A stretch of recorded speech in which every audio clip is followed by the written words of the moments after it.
วิธีสร้างទំនុកចិត្តសម្រាប់ស្ត្រីការសាងទំនុកចិត្តលើខ្លួនឯងគឺជាដំណើរការមួយដែលទាមទារពេលវេលានិងការអនុវត្តជាប្រចាំសម្រាប់ស្ត្រីការមានទំនុកចិត្តមិនត្រឹមតែជួយឲ្យសម្រេចជោគជ័យក្នុងការងារប៉ុណ្ណោះទេប៉ុន្តែថែមទាំងជួយឲ្យមានសុភមង្គលក្នុងជីវិតផ្ទាល់ខ្លួនទៀតផងនេះគឺជាវិធីសាស្ត្រគន្លឹះមួយចំនួនដើម្បីពង្រឹងទំនុកចិត្តលើខ្លួនឯង 1. ផ្លាស់ប្ដូរការគិតលើខ្លួនឯងឈប់ប្រៀបធៀបខ្លួនឯងជាមួយអ្នកដទៃរាល់បុគ្គលម្នាក់មានដំណើរជីវិតខុសៗគ្នា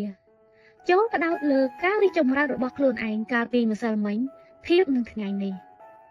ប្រើពាក្យវិជ្ជមានសម្រាប់ខ្លួនឯងជំនួសឲ្យការនិយាយថាខ្ញុំធ្វើមិនបានទេចូលដូរមកថា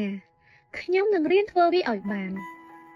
ការលើកទឹកចិត្តខ្លួនឯងតាមរយៈពាក្យសម្ដីមានឥទ្ធិពលខ្លាំងណាស់ 2. ថែរក្សាសុខភាពនិងរូបរាងកាយការស្លៀកពាក់សូមជ្រើសរើសសម្លៀកបំពាក់ដែលធ្វើឲ្យអ្នកមានអារម្មណ៍ថាស្អាតនិងមានផាសុកភាពនៅពេលដែលអ្នកមើលទៅឃើញសមរម្យទំនុកចិត្តរបស់អ្នកនឹងកើនឡើងដោយស្វ័យប្រវត្តិសុខភាពមាំមួនការហាត់ប្រាណនិងការញ៉ាំអាហារដែលមានជីវជាតិជួយឲ្យខួរក្បាលអ្នកស្រឡះនិងមានថាមពលដែលជាគ្រឹះនៃទំនុកចិត្ត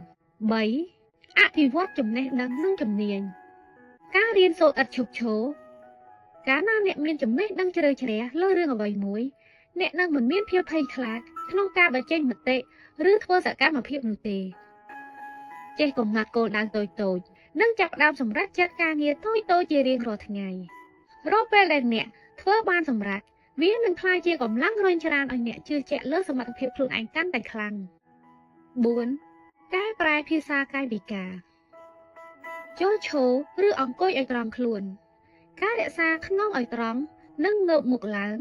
ជួយបញ្ចេញនូវថាមពលវិជ្ជមាននិងភាពជឿជាក់ដល់អ្នកការប្រើខ្សែភ្នែកនៅពេលដែលនិយាយជាមួយអ្នកដទៃការមើលភ្នែកគេដោយភាពថ្លៃថ្នូរវាមិនត្រឹមតែបង្ហាញពីការគោរពប៉ុណ្ណោះទេប៉ុន្តែថែមទាំងបង្ហាញថាអ្នកមានភាពម្ចាស់ការលើខ្លួនឯង 5. បង្កើតបរិយាកាសជុំវិញខ្លួនឲ្យបានល្អសេពគប់មនុស្សវិជ្ជមាននិងរស់នៅក្បែរមនុស្សដែលលើកទឹកចិត្តអ្នកនិងគាំទ្រអ្នកជាប្រចាំសូមជៀសវាងមនុស្សដែលចូលចិត្តបង្អាប់ឬធ្វើឲ្យអ្នកមានអារម្មណ៍អន់ថយ